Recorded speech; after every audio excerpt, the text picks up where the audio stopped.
Ladies and gentlemen, we're going to be getting started in just a moment.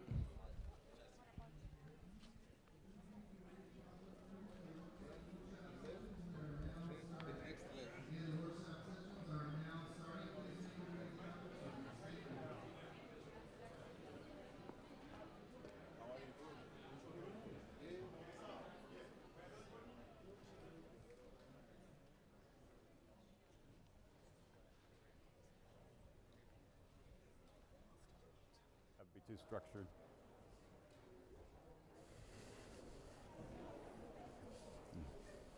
Oh, there is water.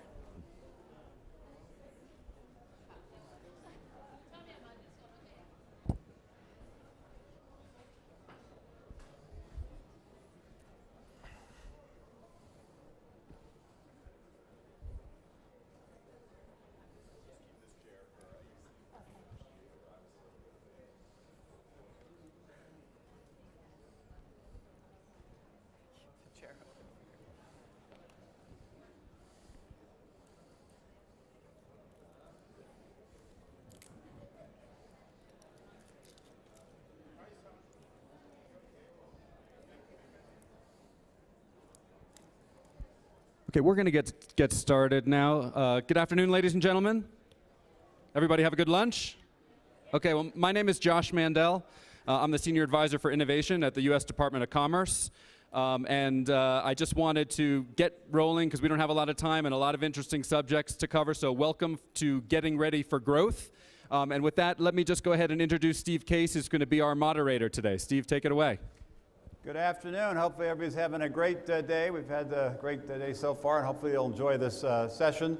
We really want to talk about a couple of things, and then we want to open up for your questions. So be thinking about questions to ask. First of all, I'll just introduce myself. I'm Steve Case, the co-founder of AOL America Online 30 years ago this summer, so it's been an interesting journey. When we got started, it was only 3% of people were online. So when we said we wanted to get America Online, we were quite serious about it. It just took us a while to get there. And more recently, the last 10 or 15 years, I've been an investor with Revolution, chair of the Startup America Partnership that President Obama set up, and do a lot of things related to entrepreneurial communities, which is one of the topics. But what we really wanted to focus on initially was what's happening now with the globalization of entrepreneurship. This summit obviously highlights that very fact, but there's a lot of things happening in a lot of different areas of the world, and we want to have a discussion about lessons learned from emerging startup communities, how they moved from kind of early stage startup communities to thriving startup communities, and talk about some of the lessons that can be applied from some of the communities you come from. And then we also want to talk about sort of the next wave, what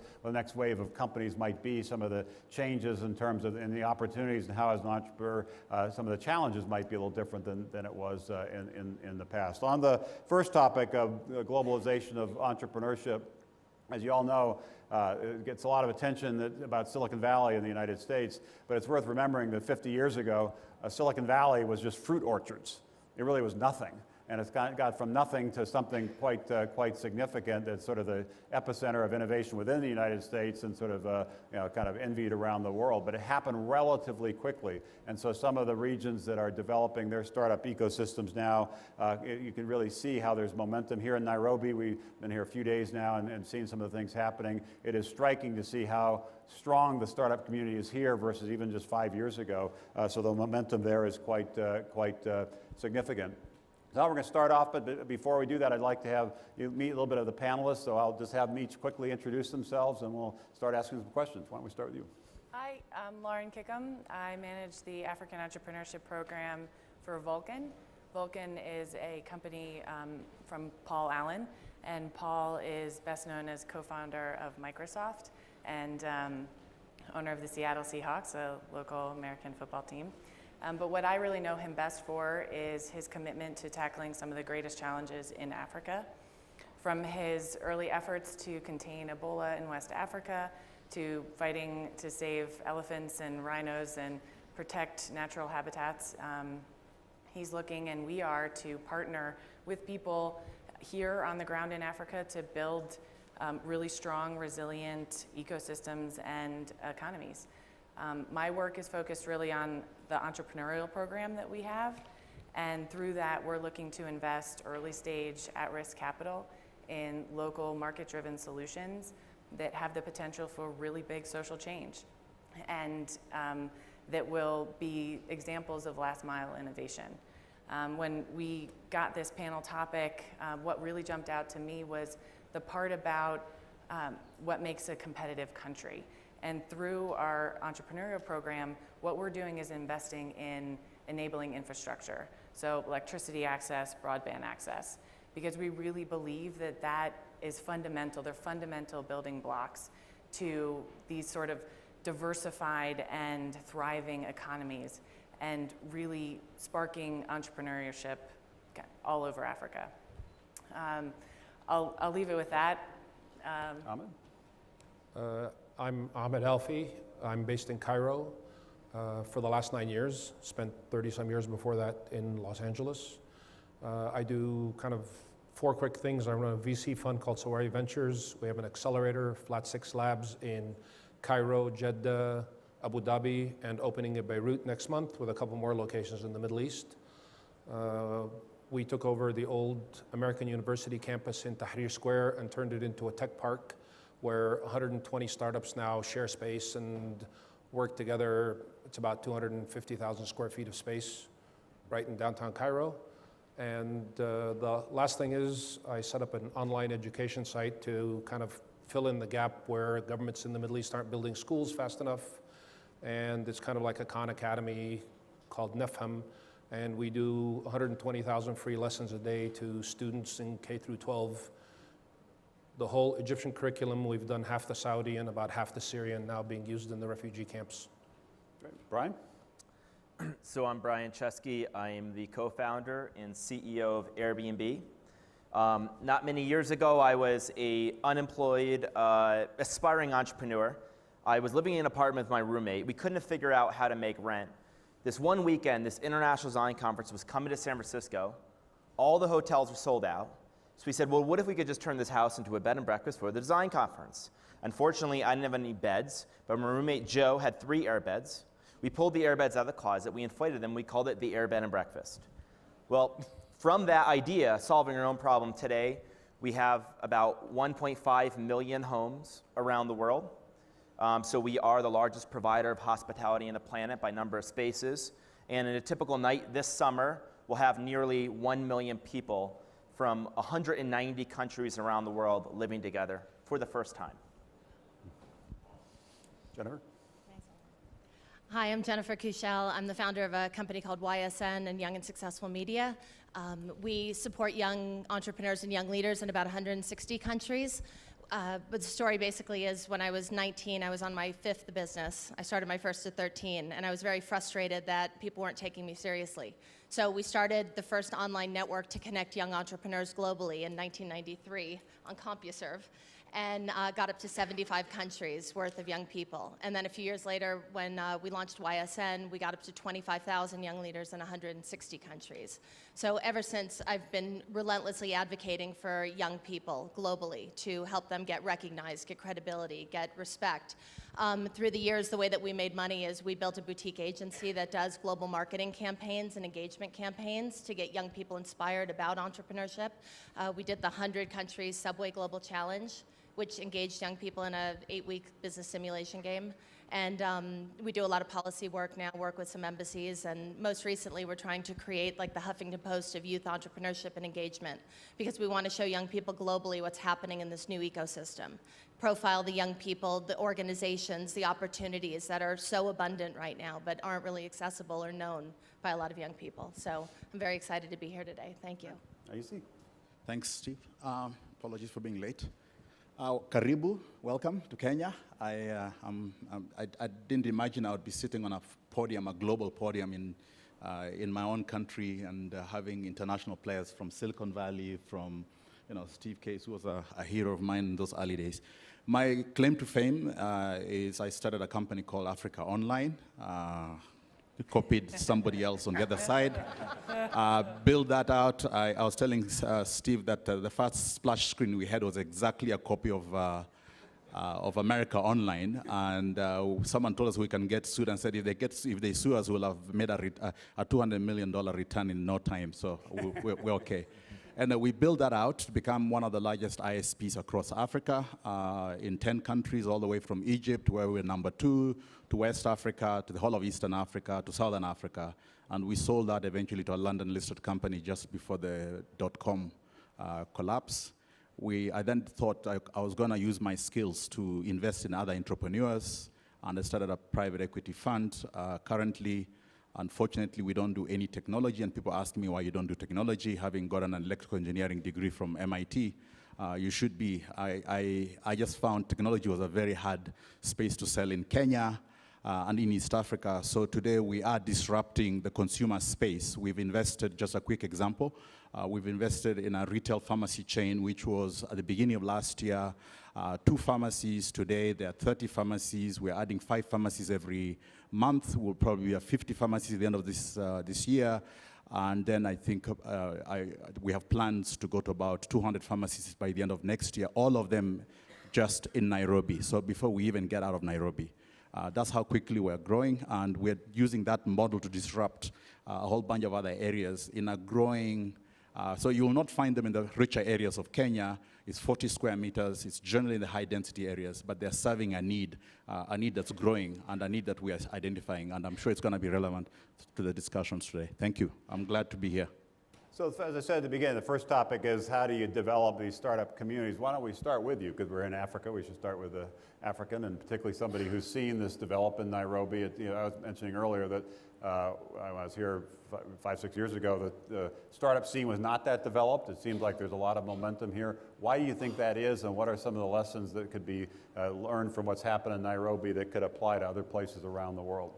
Yeah, I think there was a bit of luck in Kenya that the regulators were a little bit asleep when M-Pesa woke up.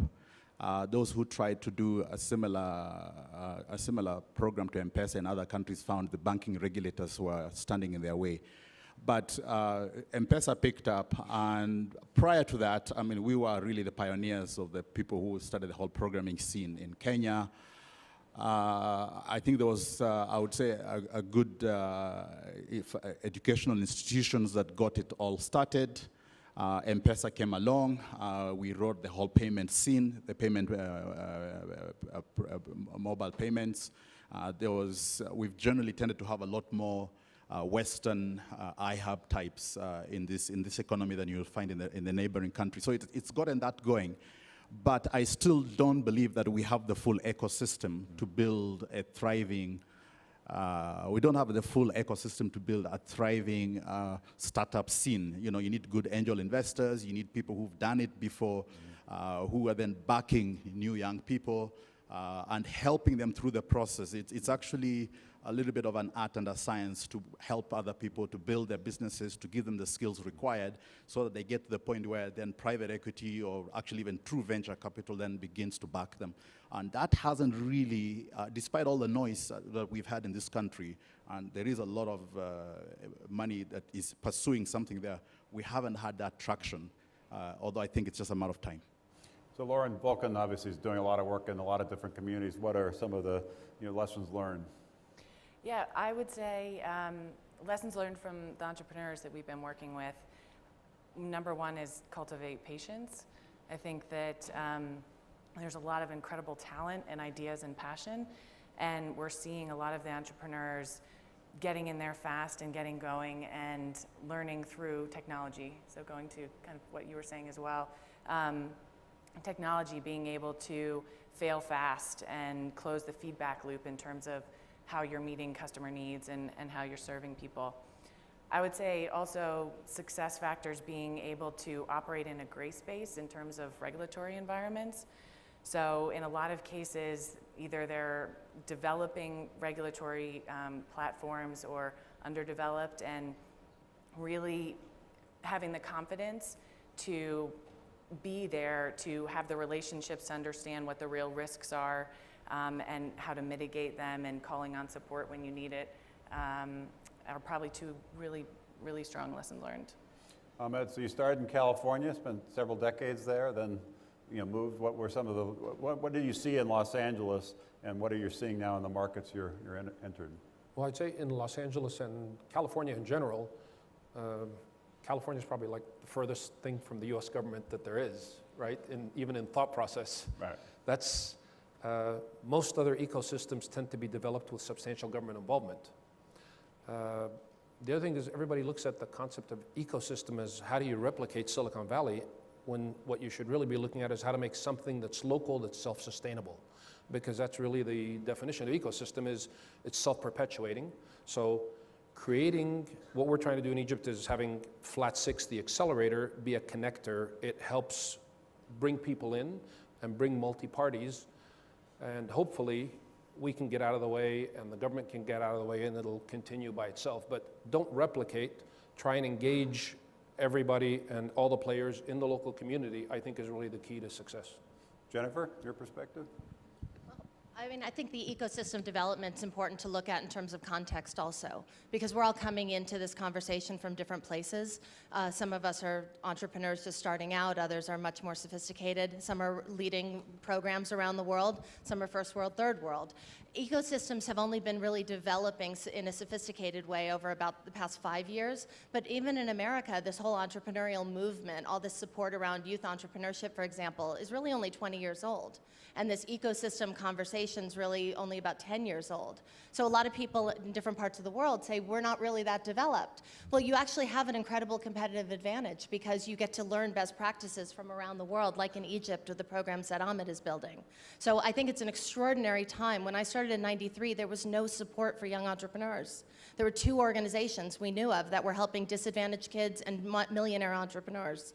But so when we have the President of the United States, we have business icons like Steve Case and Brian and Vulcan, I mean, amazing, Africa Online. The idea that we're all here, that we're talking about this, that global companies are talking, the biggest governments. This is an enormous, incredible time where we can all participate in some way. And I think we all have a role to play in developing young entrepreneurs, developing our entrepreneurial ecosystems, and learning about what's happening in the global marketplace.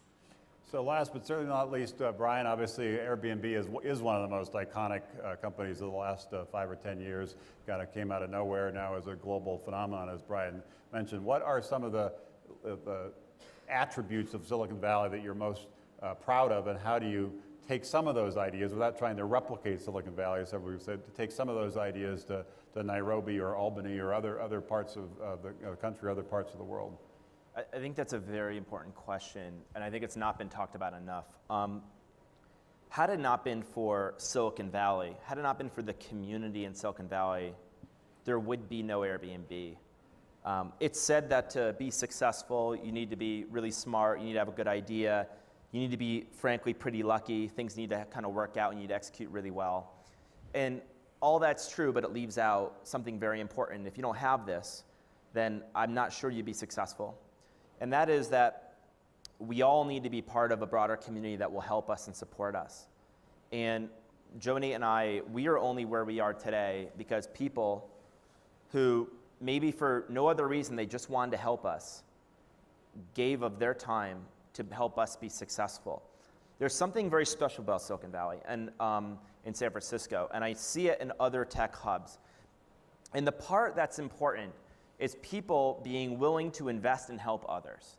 And when I came to Silicon Valley, I literally had no money.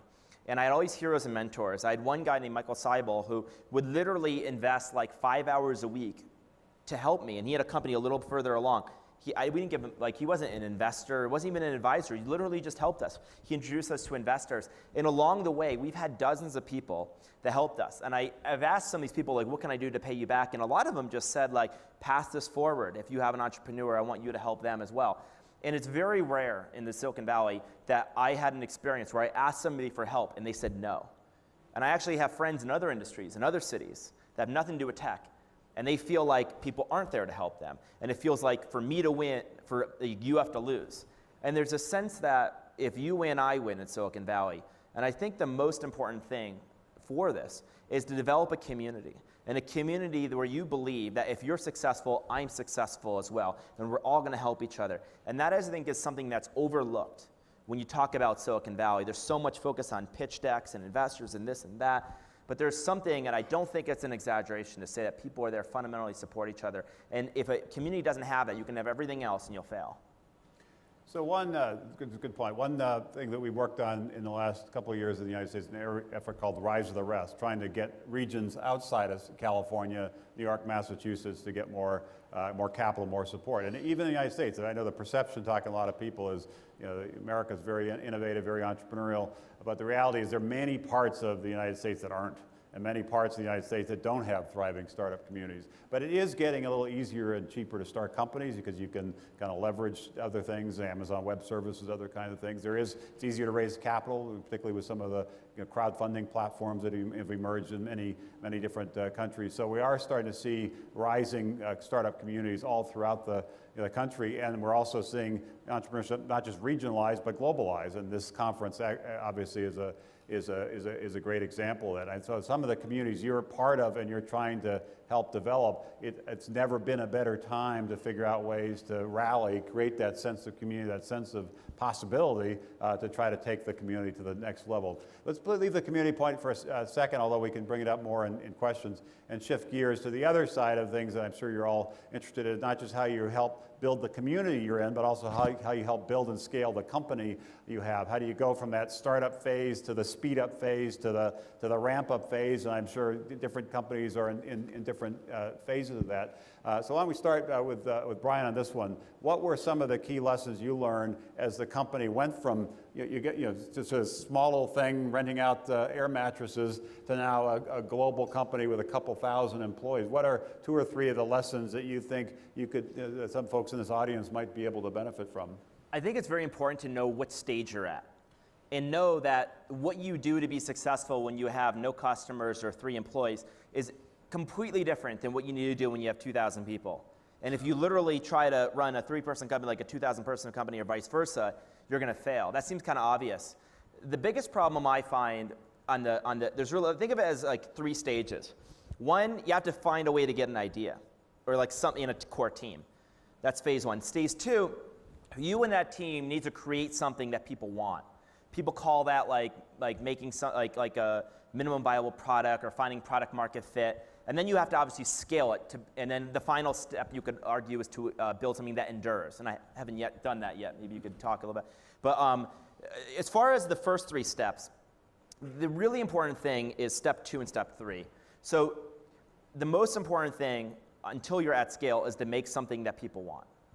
There's an old saying that no business really went out of business, or very few companies went out of business because customers love their product, unless they were really poorly managed. There are exceptions, but it's usually the companies that make something that people want. And a big mistake I see with entrepreneurs is they focus, before they made something people want, they focus on scaling. They focus on growth. They focus on metrics. They focus on trying to get a curve that goes up and to the right, because they say, I'm like, why are you doing that? I say, because investors will invest in us until we see a curve going up and to the right. I say, until you do that, you need to first know that you've actually made something that a lot of people want. And how do you do that? Well, what I usually do is I find a single person that represents many people. And I say, I'm going to make that single person love you. Our old investor, Paul Graham, said, it's better to have 100 people love you than 1 million people that sort of like you. Do things that don't scale. Make something perfect for one person. Hopefully, they represent many people.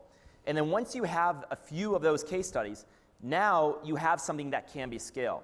Now you need to enter a whole new stage, which is scale.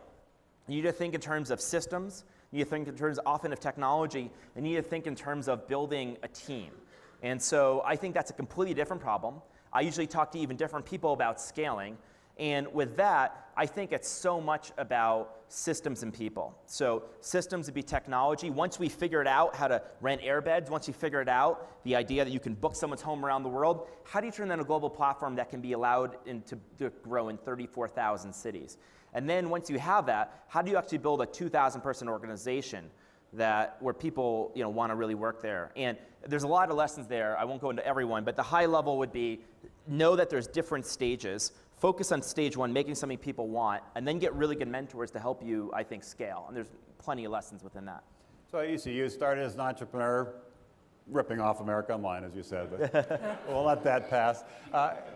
Just teasing. We had this discussion the other night. The entrepreneurs, particularly, actually one of the things that encourage people to do, we talked with some entrepreneurs earlier, is whatever you're doing in your country, pay attention to what other people are doing in similar categories in other countries. There are a lot of lessons that can be learned. Obviously, the internet makes it easy to do that. Everybody seems to think they're doing something so unique and special, but almost certainly somebody else in the world is doing it. Probably dozens, if not hundreds of people are doing it. So learning from other people and taking some of the good ideas and maybe dropping some of the things you don't think are such good ideas actually is something that's important. But you were an entrepreneur, and now you're focused on an investor. What were some of the lessons you learned as both an entrepreneur and now as an investor backing entrepreneurs that you think might be helpful to this group?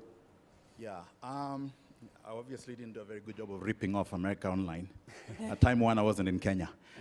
Anyway, so Brian, I mean, I think what you said was perfect, and I don't think I could say it any better than that. I mean, it's just identifying those stages and knowing where you are. And I was talking to an entrepreneur yesterday, and he was already telling me about how he wants to go to 5 countries, but he doesn't have a product yet.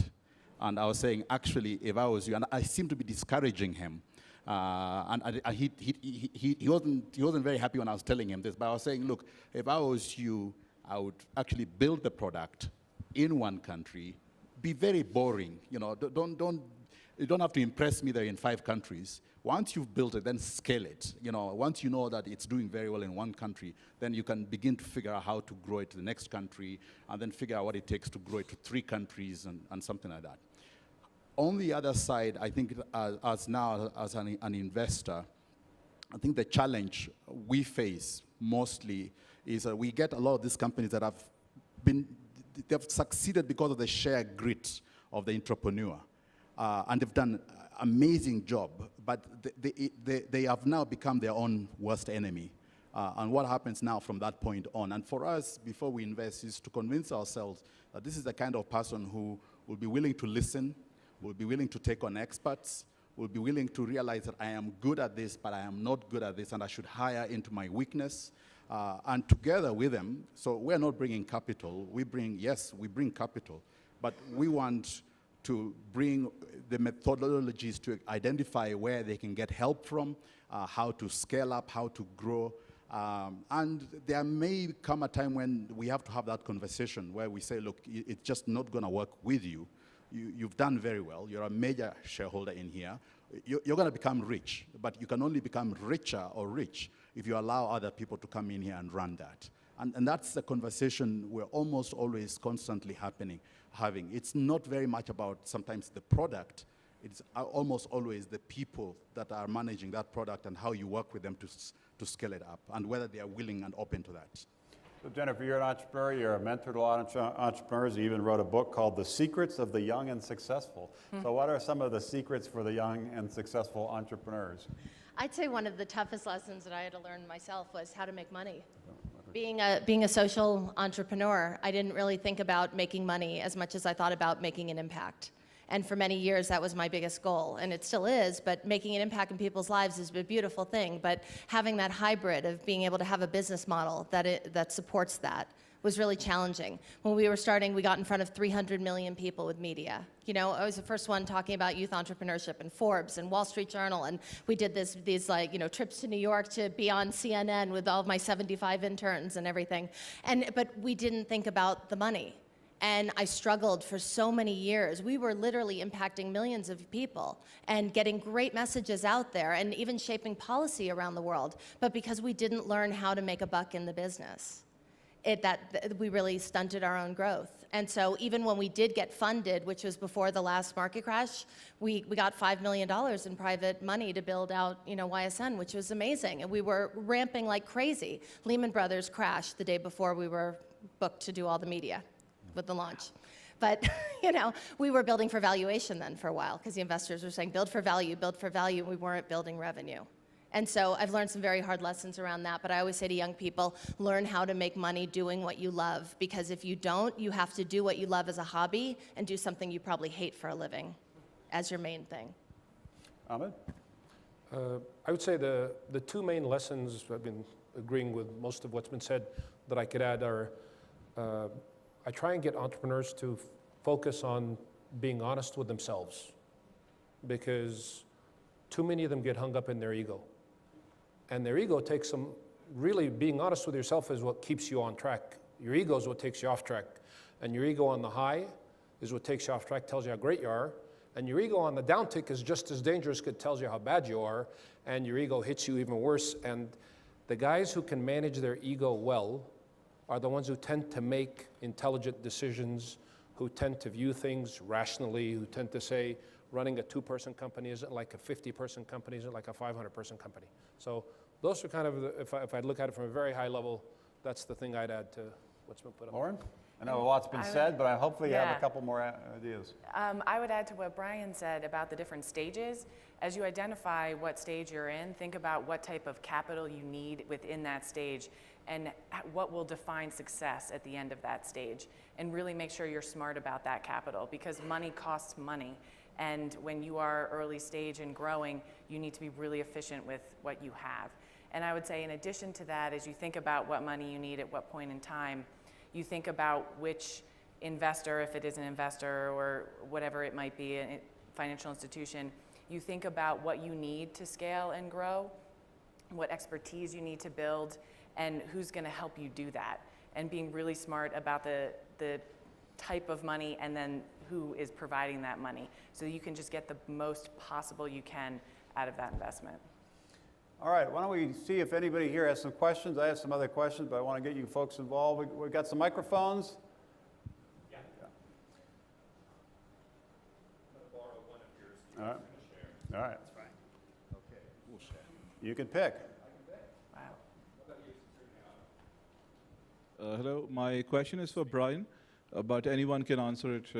It's relevant. So I love your product. I've used it a lot. Thank you very much for it. Thank you. When you get to a certain scale, it's very hard to innovate. It becomes expensive. So at your scale, how does your company continue to innovate? So you're saying like, sorry, it was clapping back. You're saying as you get bigger, it's hard to innovate, and how do you continue to? Sorry, very good question.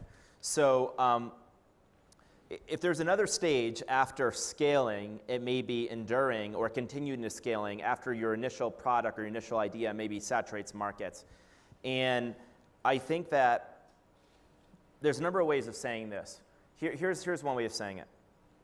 If you think of like a coin, on one side of the coin is being robust. Every startup wants to become robust, basically meaning they want to have a lot of employees, they want to have a lot of money, a lot of customers, they want to be really big. But the other side is what made them successful, which is being nimble. And the problem is that the things that make you successful ultimately can sometimes lead to your demise. The reason you existed as a startup is because large, robust companies in your market did not move towards a new opportunity. You were small, you were nimble, you were able to move in that direction. So that's something I'm incredibly focused on now that we are looking at the next chapter for Airbnb. I think the most important thing is set at the top with the founder, the CEO. You need to continue to run the company like a startup. Steve Jobs used to say Apple is the world's biggest startup, and he believed it. In fact, Apple was run functionally. They didn't even have business units. He actually ran the company, and he actually was engaged in every part of the company. And I try to stay incredibly engaged in every part of the company. Just like you have to know what stage your company's at, you also have to know that your company may have multiple products, and you have to know what stage they're at. A lot of companies fail innovation because they try to start new things the way they run a big company. And you can't run a new skunkworks thing or a new product the way you run a huge company. I find that for anything new at Airbnb, especially if it's like a really huge bet, I'll work with the team. I'll kind of have their own operating rhythm that's completely different from the rest of the company, their own kind of, a little bit of a unique culture. And I make sure I find people that are uniquely entrepreneurial. They're kind of phase one, early stage people. I make sure I retain them. A lot of companies, they grow, they get really big. All the entrepreneurial people leave, and then they can't actually start anything new, and they have to actually start to acquire companies. So the most important thing you can do is retain that startup culture. And we have a lot of core values about being entrepreneurs. You know, Pablo Picasso said it, had a saying, he said, the older you get, the stronger the wind gets. It's always in your face. So the thing I'm really paranoid about, more than competition, more than government regulatory, is this exact issue, that we are in the business of technology, the business of change. Technology means change. So we need to make sure that change is in our DNA, it's in our culture. And the big problem with companies is companies usually get designed to not change organizationally. And so we need to make sure we're in the business of change. Great answer. Next question. Well, just to have one person answer each question so we get more questions in. I'll try to mix it up. I'm from India, and I'm a part of this education management website, and I've just started 2 years back. So this question, pertains, for every entrepreneur, that some people say that don't go for investment, talk in the market about more of mentorship programs, and we don't get that easily. So people say that work for 2 years on your product and then go for investment, because the investors won't, they'll take a major stake in your company. So I just wanted to ask you, that how should we go about things, in order to go for mentorship programs or towards investors, or if some investor even wants to invest in your company, how should we deal with that? Ahmed, why don't you take that? It's a very complicated question, and there's no right answer, okay? Each company is very different. Happy to have a chat with you afterwards about your company and what I think about your particular company, but this isn't like, there isn't a scientific formula. I would tell you, if you need money to grow and it's going to help you accelerate and build a better product and serve more people, take the money, all right?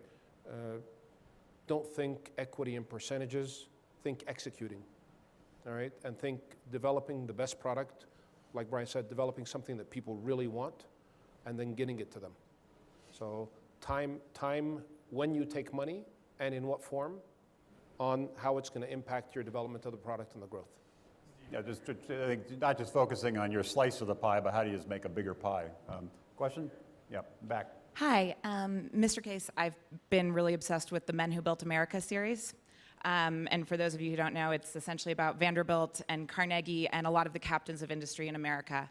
I feel like we're at that moment in time here throughout Africa, and so I'm curious kind of what the infrastructure is that you all think is going to be necessary to get Africa to that point, and also how we're going to go back and relook at American infrastructure, which is going to need to catch up to all of the leapfrogging that hopefully Africa will get to do over us. Ayisi, you want to start on that?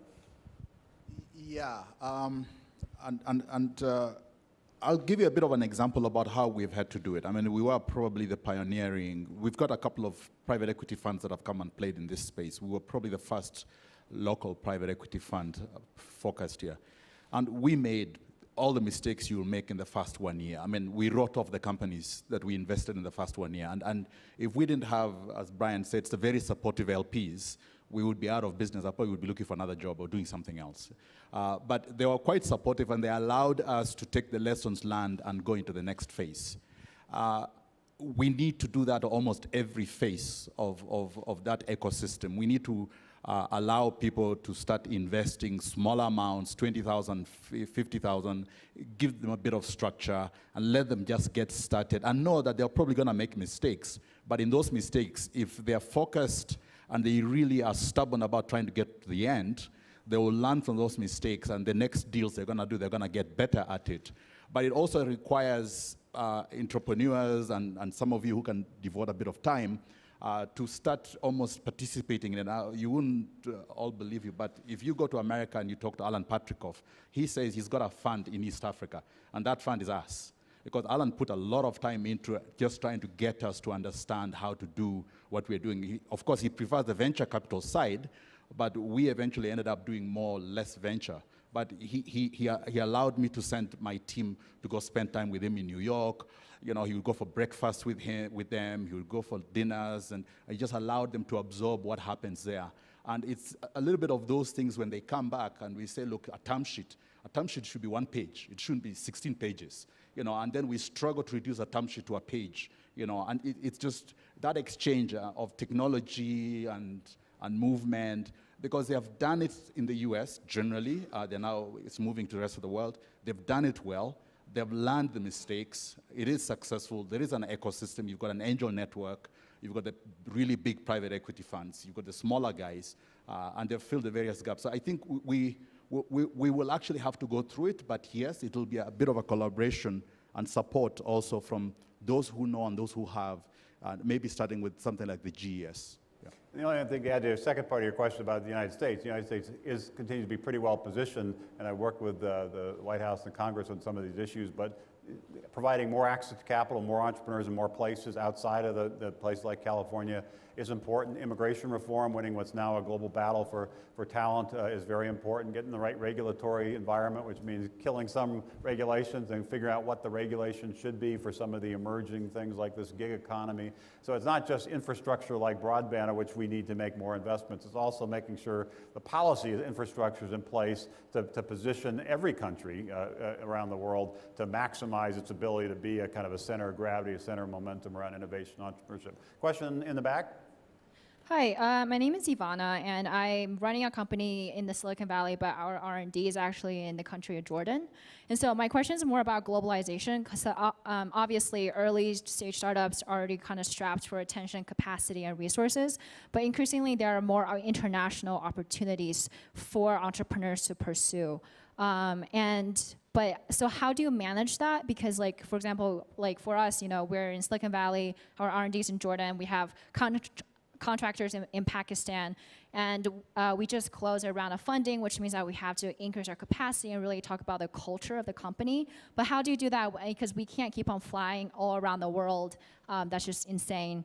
So I guess my question is more about operational processes as you're scaling up. Lauren, you want to take that? Yeah, it's a great question. I think one way of thinking about it is how you scale internationally and through what channels. So business to business, for example, versus business to customer could be one approach that you take, where you're able to access more people through those that are actually operating on the ground already. I think that one thing that can get challenging is, in particular, what I see in Africa are just barriers to trade. So how you can build a platform in one place that then can expand in another, knowing that there are so many different regulatory environments. So I think maybe if there are ways in which you can look at those where there's open trade or there's a better ability to collaborate within countries, that might be a good place to start. Question in the middle. Hi, Jeremy Johnson, co-founder of Andela, a company born of the notion that human brilliance is evenly distributed around the world, while opportunity, not so much. And I'm sure everyone here and you all have seen the demographic data and the shifts taking place around the world, but over the next 50 years, you see Nigeria going from the 13th most populous country to 3rd, and Africa as a continent getting pretty close to Asia as a continent. How does that impact, and this is mostly for Brian, but Steve, I'm guessing you're interested as well through Revolution. How does that impact your strategy around growth and how you think about like where you want to focus time and effort around the world, given that you could be looking anywhere? And from a pure economic standpoint right now, it may seem that the consumer like total base isn't as large, but that growth obviously plays a role and is going to have a pretty big impact if someone else does it first. Brian? Yeah, sure. So it's kind of interesting. Our largest markets are the markets we were in first. Our fastest growing markets is the markets we're entering now. They're the kind of nascent markets. So to give you an example, we launched in the United States, and we were a global platform. So I'll kind of answer the last two questions because it's kind of a similar answer, frankly. So we launched as a global platform, and the best thing you can do to kind of win in a global network is to build a global network. So we built a global travel network, which meant if you wanted to go to New York, you would fly from all over the world to come to New York. So on day one, you have an international global base. Now, not all businesses are global networks. A lot of them are local networks, in which case you got to go city by city. But we built a global network. We started with the big cities in the United States, but then people started going from Europe. And then we started realizing now we have to invest in being international. So then we built an international platform. And the biggest thing to do was localize the product. And so many people focus on physically being in a country. The most important thing you can do is make sure your product is localized. The final step that we did was actually opening offices. We opened over 15 offices. And I think that the person who said, the woman who said that it's crazy to fly around the world, we flew hundreds of thousands of miles a year. So I actually think it's crazy and you should do it. And so we would go to like 10 cities in 3 weeks. So we actually did that. And I actually think maybe that made a difference between us and everyone else. Like, no, actually go there. Like, travel around the world. And if you have to travel hundreds of thousands of miles a year, I mean, it's got to make sense financially and from a time perspective. And then to go back to your question, we are seeing the fastest growth in Asia and Africa and Latin America. The United States is still growing quite quickly. Europe's growing a little faster than the United States. But the large markets around the world, I mean, India is an amazing example. India was basically non-existent as a market, and then over the last couple years, you've had 100 million people join online with their smartphone. It's a huge market for us. China is obviously going to be surpassing the United States economy. And here in Africa, I mean, we have 30,000 homes in the continent of Africa, and we have about 1,500 here in Kenya. So it's growing really, really quickly. And I always try to skate to where the puck's going, but I try to phase it. There's the idea of like, if you think of a global game, you got to like kind of plant flags. And you got to plant flags by first starting with the biggest markets or the markets most at risk. So for us, the big markets were United States. It's really big, at risk, or easy. So big and easy were United States. Then we went to Europe. That was at risk. That's the biggest market for tourism.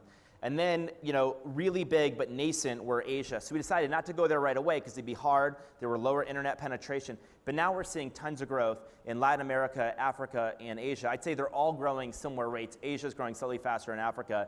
But I think like physically being present, like after this, in 2 days, I'm going to Johannesburg, and I'm going to be doing press, quite a bit of press to promote our office, or our market down there. Before we go to the next question, you have to tell the story of Cuba. Oh yeah, another great example. So Airbnb, we were in 190 countries, and I think the Department of State recognized like 196, something like that. So I'm like, well, what are the few countries left? And there weren't many. There was like North Korea, there was Iran, there was Syria, and one of them left was Cuba. And for a long time, we wanted to go to Cuba. And I think Cuba was an amazing example of a country where, well, we really wanted to go there. So what ended up happening was we couldn't be there. There was travel restrictions that President Obama lifted at the beginning of this year, end of last year. As soon as that announcement happened, I told our team, I said, we need to get there. We need to be there in 60 days. And I wanted to be there because I really thought Airbnb should be one of the first American companies in 50 years to be able to operate in Cuba, because we really are a product of the people. And Cuba doesn't have a lot of infrastructure. So within 60 days, our team was physically in Cuba. They built a network of entrepreneurs. They got a community and ecosystem going. They have low internet penetration. Almost nobody has local banking. But we found partners, entrepreneurial partners, to be able to set this up. And within 60 days, we went from 0 to 2,000 homes. It took us over a year or 2 years to get that many homes in New York.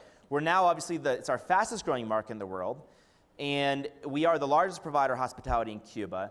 And I think Cuba is one of these weird examples where when you go to countries where maybe they never had landlines, they skipped the landline, they went right to the smartphone. There's something kind of interesting where hospitality in the future, in some ways, is going back to where it came from. It's going back to the existing infrastructure of people's homes. And so I think there's an enormous amount of opportunity. And I think this is really good for Africa because I think there's a leveling of the playing field. The advantage that the United States had doesn't mean we don't still have an advantage, but there's suddenly a leveling of the playing field. The moment that anybody has a smartphone, within 60 seconds, they can plug online, become an entrepreneur, that means there's an enormous amount of opportunity. And one of the things we decided to do is to literally physically go everywhere. We thought we're going to be the company that's going to be everywhere, and we don't need to be huge in any one place. We just need to reach escape velocity, which means we're big enough no one else can catch us. Question in the middle? Yeah. My name's Lisa. I'm a co-founder of an NGO called IAEOU that's in its startup phase. We are, IAEOU stands for their vowels. It's words are to creativity. Words are to I cannot talk. You totally stopped me. Vowels are to words, what creativity is to the world, basic and necessary. Perhaps you'll remember it now. Our purpose is to try to connect capital and to increase exports. And in places like Africa, where venture capital is pretty much non-existent, especially to disenfranchised segments like women, youth, the creative sector, how can we increase the connectivity between social media and crowdfunding? One of our key partners is Crowdfund Capital Advisors. They've been to 35 countries developing policy and legislation to advance the mission of crowdfunding. And yet, social media and its connectivity has this tremendous capacity to increase and ignite sales, but yet that connection is not being made in places where legislation isn't. Jennifer, effective. want to take that one? I don't think I'm the best one to answer that one. Who wants to take that question?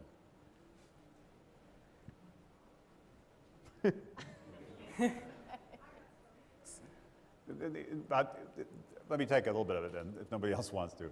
In terms of access to capital, crowdfunding, as you mentioned, is something that's starting to show real traction, both in terms of project crowdfunding, sites in the United States, for example, like Kickstarter, Indiegogo, they've expanded in other areas, and increasingly in the United States and elsewhere, equity and debt crowdfunding. And I do think it's going to be a game changer in terms of leveling the playing field, particularly for people that haven't had traditional access to the traditional networks. The reality is in most countries, it dramatically favors men versus women, for example. On crowdfunding platforms like Kickstarter, I believe their last statistics said the successful projects on their platforms, about half are women.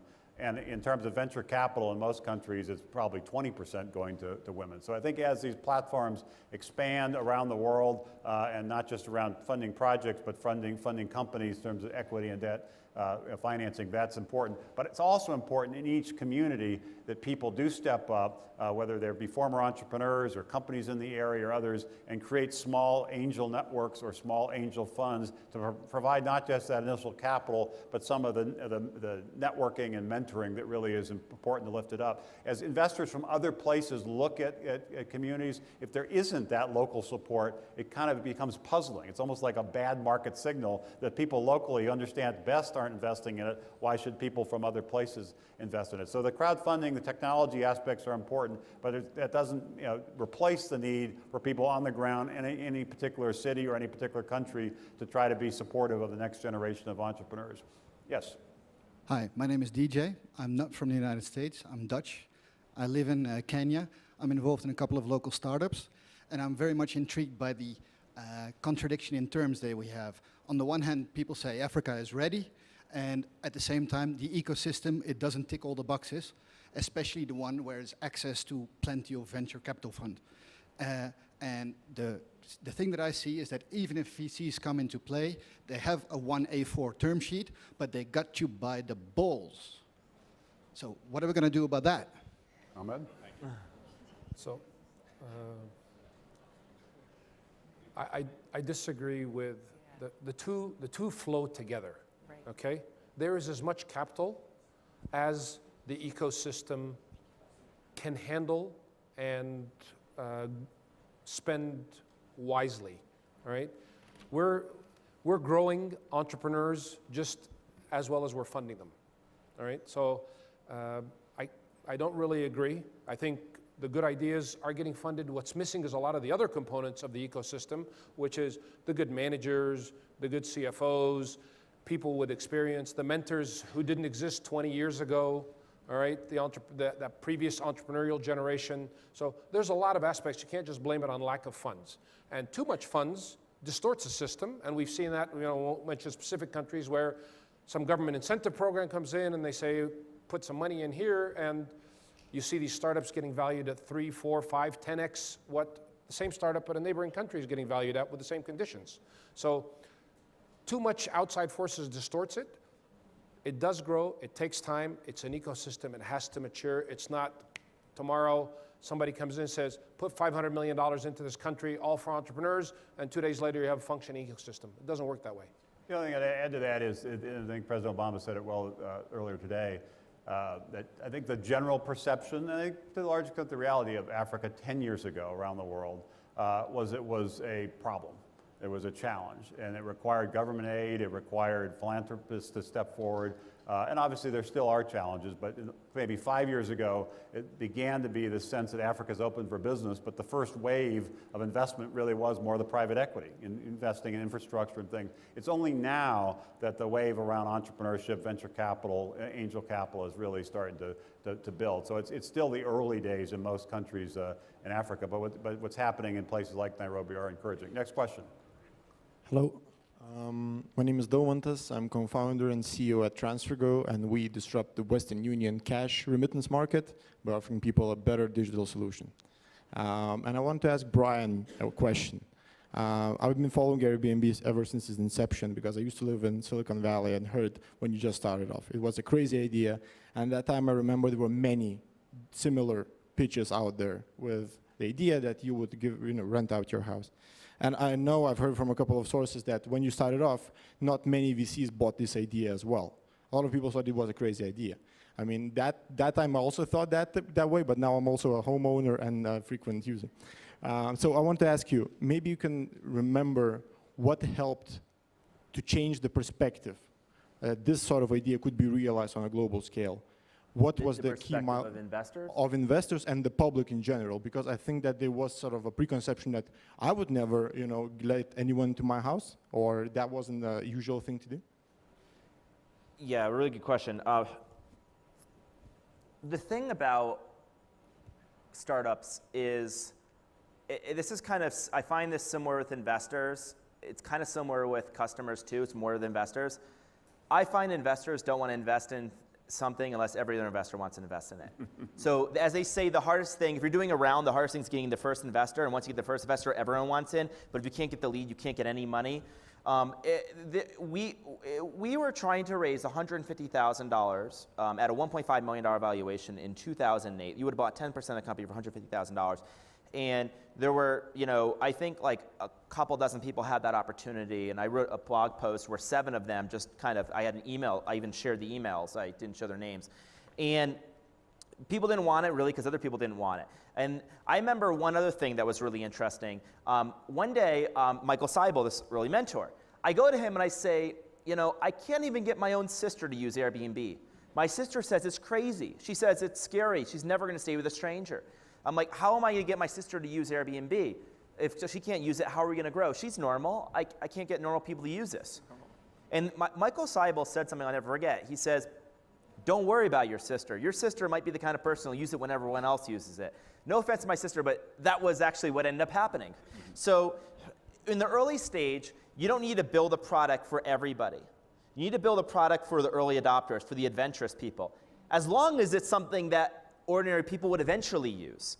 In Airbnb, it was only for crazy people when there's no reviews, but there are enough of those crazy people that will book a place without reviews. And I think it was just a matter of willpower and time. Like, I had investors I had a mentor, I told him about the idea, he said, Brian, I hope that's not the only idea you're working on. I had investors told me it was the worst idea ever. So if that's the case, where it's the worst idea that ever worked. And it was really a matter of just time and again, people come in the ecosystem, and people attracted other people, attracted other people, attracted other people. Investors came really, really late. Even our own investors who did invest barely liked the idea, but we just through pure willpower got them to put a little bit money in. And then eventually there was a tipping point where it went from being really, really weird to immediately normal. And I think that was the moment people realized many people were doing this. And I don't know, I think that happened, there were a few moments. There was like 2009, there was a small moment, I think maybe 2011, where it was like kind of then it went mainstream in tech. And I think now there's this final moment. But it's really a lot of like, know the stage you're at. If you're building something early, build for just a few people. But it's a great answer. It's a reminder that every good idea starts out as being a crazy idea, and sticking with it is important. I remember meeting 10 or 11 years ago Nelson Mandela at his home in South Africa, and he said something I'll never forget, which ties with what Brian said. It always seems impossible till it happens. Next question. One other quote. I remember somebody was worried, are they going to steal my idea? And I remember somebody telling me, don't worry about people stealing your idea. If it's any good, it will be dismissed for years. Hi, my name is Aya. I have a small management consultancy firm based out of Dubai. My question is for Brian, and it's regarding entering the Iranian market that's supposed to open up soon enough, which will be similar exercise to Cuba. It's a population of 80 million. By next year, they anticipate 20 million visitors. Up till now, they have about 4.5 million, and most of them are religious pilgrims. The hotels right now, without even any of the sanctions being lifted, are fully booked. There isn't enough capacity. It's a really large-scale initiative, and it's a massive country. How are you planning on finding the right partners? How will you be entering that market? And are you going to be scaling that or starting small with certain cities and then going up? Because it's going to be pretty big. So yeah, we don't have anything specific to announce, but I will say that we are very interested in opening in Iran. And we have people that are focused on that market. But the primary thing we're doing right now is learning education. The first thing we want to figure out is, does the population actually want us there? Is there an appetite of people wanting to go there? The most I can say at this point is that of all the countries in the world, and Cuba was top of the list, Iran is not far behind as a country that actually a lot of people, especially young people, want to go to. And as far as the appetite of people wanting to become hosts and participate in the Airbnb community in Iran, we found just kind of anecdotally that it's very, very popular, or would be very, very popular. As far as where we are in the development cycle, we're really, really early. We don't really have a strategy. We don't have any strategy to announce yet of ours, how we could go there. And I think it will take a little bit of time. So I don't have any, but certainly if you have recommendations or knowledge, we're open to suggestions. One point of optimism, I've chaired this organization called Up Global that includes startup weekends, which are 120 countries. There have been 5 startup weekends in Tehran so far this year, which just shows you that entrepreneurship is alive and well all across the world, including in places that might seem almost impossible. Last question, I'm going to ask the panelists each to have some closing Thank you very much. Abdul Hassan Deir, I'm the president of Bahrain SMEs, where we work on helping the existing SMEs to continue and grow, and the starting entrepreneurs to start successfully and succeed. I fully agree with the idea that the entrepreneurs, and especially the youngsters, they are over-optimistic, over-enthusiastic, and they want to jump over the ladder.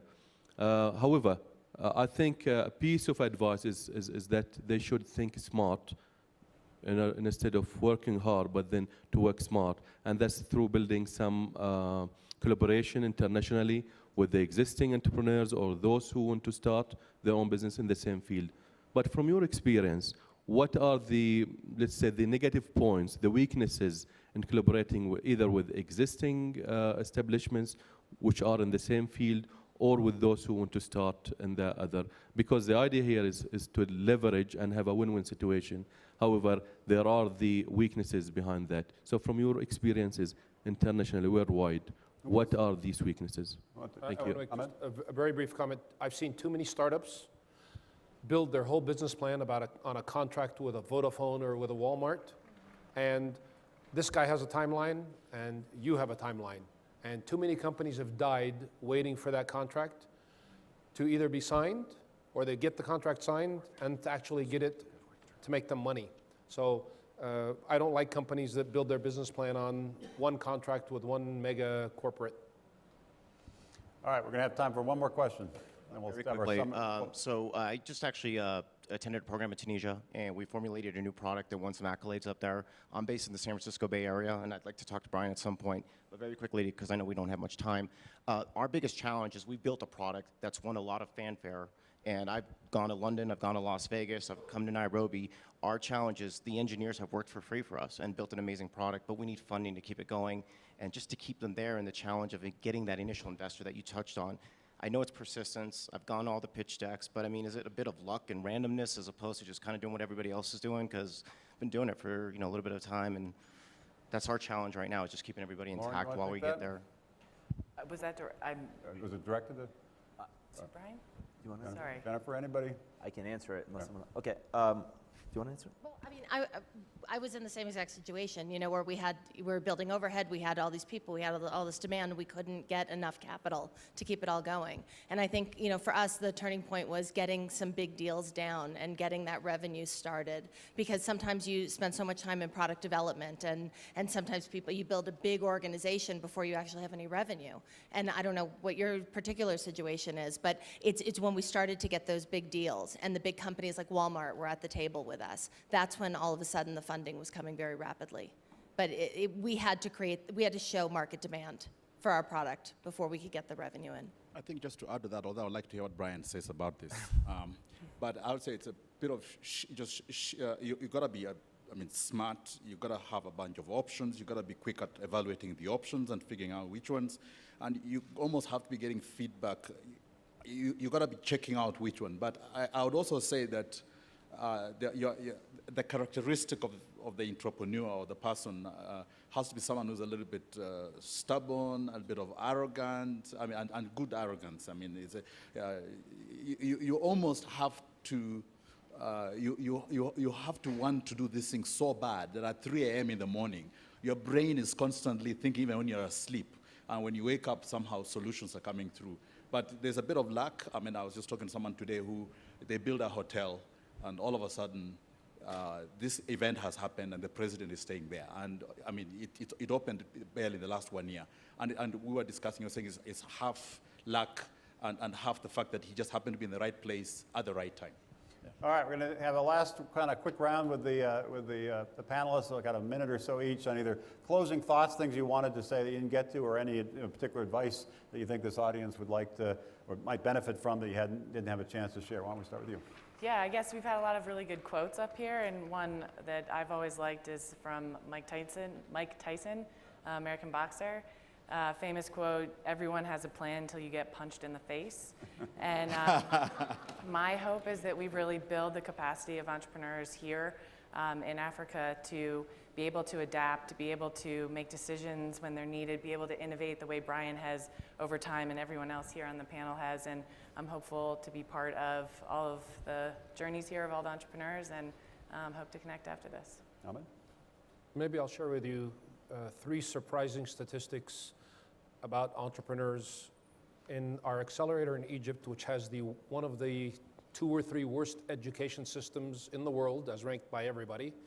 75% of our CEOs are products of the public schools. In Saudi Arabia, where women can't drive, 40% of our CEOs are women. In Abu Dhabi, where they actually built a legal framework, the applications for the accelerator come from 40 different countries. So there's surprises in every little local project you do, and every country is different, and try to copy only the applicable parts. Brian? Somebody in the back mentioned they love the TV show, The Men That Built America. So that reminded me of something. Obviously, there were these men, these industrialists that really built kind of the modern world, the United States as we knew it. But the thing that's important to know, probably 2 things that's important to know. First of all, all those men basically built primarily American companies. And the market they were selling to was American. I think we're in another kind of revolution. And we're in another revolution where somebody like me, born to social workers, or somebody like anybody here that's unemployed, has the opportunity to build not just an American company or an African company, but a global company. And I think that is unbelievable. The fact that any one of us can build an application or a website, and people in 190 countries around the world could use it, and it's not limited to us. It can happen with anybody, because we're all connected. And I really do believe at the end of the day, that the best idea wins. And so if the last century it was the men that built America, it will be this next century, it will be the men and women who build the world. And those men and women will come from anywhere. In fact, they'll also come from Africa. And the people in Africa won't just build African companies. They're going to build global companies as well. And the very best thing, I think, to build an ecosystem in Africa is to actually build an incredibly successful company in Africa, because if you want to, you're going to have to hire senior managers, and those people have to have come from a company where they've learned. And so I think this is an unbelievably exciting time, and we're just in the very beginning of this. Jennifer? To build on what Brian's saying, I think exposure to what's happening around the world is essential to really understand how we can be competitive in our local market or internationally. We have to see what's out there, and there's a lot out there now. So exposure is critical. Context is important. The context in which we're operating our business, the industry that we're working in. We have to train people to think about that, to see things from different perspectives. And also the connectivity is essential, that connective tissue. I'm always fighting, whether it's policymakers, organization leaders, the connective tissue. This is like pipeline building. And sometimes we throw events and we get young entrepreneurs together or different people together and say, build a business in 2 hours or in 2 days. Well, what's the sustainable plan? Who are the people on the ground that are supporting them on an ongoing basis? And I sometimes find that those stakeholders are the ones that are forgotten. The ones who are there day in and day out, training the entrepreneurs, building the ecosystem, that we have to, as a community, start to recognize more and make sure that we're supporting, because they're the ones who are really building that sustainability. Ayisi. Yeah, it is an exciting time for us in Africa. There's been a lot said about Africa rising, and it is true, indeed true. Africa today has some of the fastest growing countries in the world, but in there, you've got also the fastest growing consumers in the world. And if you are planning to invest in a consumption people who are earning generally on an annualized basis $6,000 to $3,000, and they can consume something that you can produce. Then you've got the middle class, the same size of middle class you would have in America, and you can invest them in Africa. There are entrepreneurs who are now utilizing technology, who are utilizing a lot of things that we have, like motorbikes and matatus and easy ways of delivering product, and they are beginning to deliver companies and products that can be scaled up. So if you want to invest in the next billion-dollar company, I hear they call them not acorns somewhere? We'll probably call them, giraffes or something around here. Come to Africa, we've got the opportunity to build them, but you'll have to think about it slightly differently. But yes, we can do it, and this is the right time to be doing it in Africa. Thank you. Great. Two final comments from me. One is we talked about this America. It's worth remembering that 250 years ago, America itself was just a startup. It was just an idea. And it rose on the back of innovative, pioneering entrepreneurs, first in the agricultural revolution, then the industrial revolution, then the technology revolution. It's had a great run. But now we're seeing the regionalization and the globalization of entrepreneurship. That's why we're all here. The playing field is being leveled. There's still work to be done in some countries and with some people to make sure it really is inclusive entrepreneurship, inclusive prosperity. But that's the direction we're in, and it's what some people have referred to as the rise of the rest. And it's not because countries like America or others are falling, it's because countries in regions like Africa and others are rising. And that creates great hope and possibility and opportunity for a lot of particularly young people in these countries. It's not going to happen overnight, but I think over the next 10 or 20 years, you really will see entrepreneurship really revolutionize the world. Entrepreneurs, including, I'm sure some in this room, create the startups that change the world. So it's really a great time to be an entrepreneur, but we all recognize that there are still challenges with your particular company or with your particular community or with your particular country, and the whole purpose of gathering people at this Global Entrepreneurship Summit is to have that dialogue. Hopefully everybody goes back fired up to continue to build your company and fired up to continue to build your community and your country. Final point, three things I'd leave with you as advice to entrepreneurs, which would be the 3 Ps: people, perseverance, and partnership. On the people side, entrepreneurship is a team sport. You've heard that consistently from the panel. The team you build is the company you build, and spending as much time as you can attracting and retaining people and making sure you've got that right culture, the right work environment, critically important, cannot be underestimated. Perseverance can't be underestimated either. You've heard a number of these stories. Being an entrepreneur is hard. There's many frustrations. There's many roadblocks. There are many times you might be tempted to give up, but you have to keep fighting. As I said at the very beginning, my own story with AOL 30 years ago is it took us 10 years before we were an overnight sensation. And you've got to keep fighting. You've got to keep figuring out some way to kind of persevere. And finally, partnerships. I think the next wave of companies, what I think is the third wave of particularly on the internet of companies, is going to require partnership. It's not just about product and platform. It's also about partnerships and figuring out ways to knit together partnerships to create more momentum around your company, I think is going to be critically important. I'll leave you with an African proverb that talks to this issue, which is you want to go quickly, you can go alone, but if you want to go far, you must go together. Hopefully you all go far, working together. Thank you for being here. Thank you for doing what you're doing for entrepreneurship.